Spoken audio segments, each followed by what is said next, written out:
हमार कंपनी भले ही नया होखे, लेकिन हम बिजनेस में बहुत पुरान हैं और बिजनेस हमार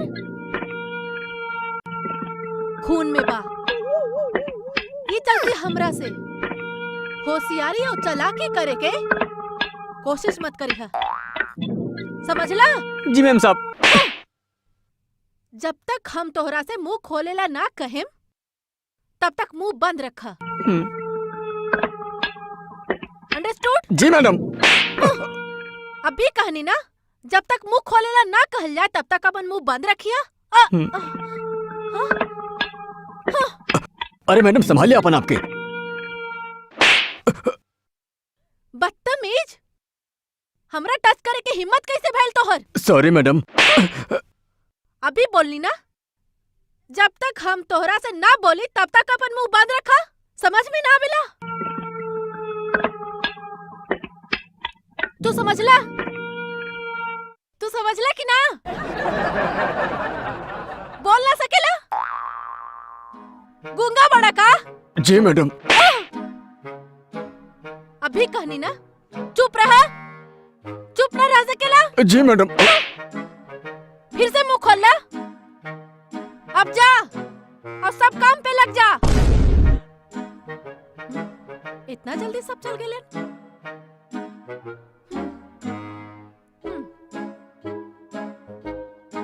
मैडम जी राम राम। राम राम। गांव से आयल बड़ा का? हाँ, तोरा के कैसे मालूम कि हम गांव से आवत आनी? कौन काम से आयल बड़ा यहाँ? मैडम जी नौकरी के इंटरव्यू देवे आई बानी। एकरा से पहले कहीं काम कैला है? ना, ऐसे पहले इतना बड़ा बड़ा इंटरव्यू देले बानी हम, पर केहू काम ना देलेस। ऐसा का है? सब जगह जगह ये खतरा है कि कंपनी में गधा के काम ना बा, तो तू ही रखला अपना कंपनी में हमरा के। देखा, हमार कंपनी में आपके खातिर कोई काम नहीं खे। तो ठीक बा मैडम, तू हमरा के अपन पिए ही रखला, सबके सब आपके काम हम फ्री में कर दे। हम आपके बोलनी ना, आपके खातिर हमारे यहाँ कोई काम नहीं खे। प्लीज आप जा सके नहीं। मैडम हमार दिल मत तोड़ा। जाई, वरना हमके आपके धक्का मार के निकाले के पड़ी। ठीक बा मैडम, जाता नहीं। मेहरबानी हुई। मैडम हाँ? जी। तू? हाँ हाँ मैडम जी, हम एगो बात कही आपसे। कहा? आप बहुत ही सुंदर भाड़ी हो मैडम जी। देखा सोने के चिड़िया। हाँ? बड़ा हरामी रहे, लेकिन रहल बड़ा क्यूट। हमका बोला था नहीं, कहीं कोई देख लग तो ना? सेक्रेटरी,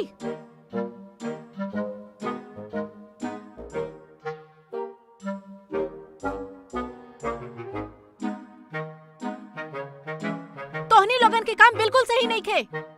सबके मीटिंग रूम में बुलावा।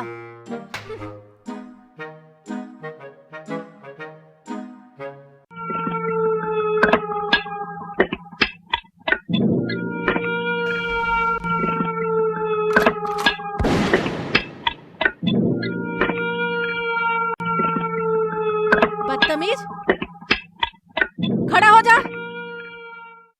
तोरा इतना भी तमीज नहीं के? जब बॉस के एंट्री होखेला तो सब एम्प्लॉय के खड़ा होके के चाहिए। बट मैम। चुप, हम कुछ सुने के ना चाहता नहीं। तोरा अभी के अभी कंपनी से निकालल जाता। मैम। चुप, हम कोई के कुछ न सुने के चाहता नहीं। कंपनी के रूल्स के मुताबिक कंपनी खुद कौने एम्प्लॉय के निकालेला तो ओकरा 3 महीना के सैलरी दे के निकालेला। तू अपन अकाउंट नंबर बोला। मैम। बोली ना, अपना अकाउंट नंबर बोला। और कुछ सुने के ना चाहता नहीं हम।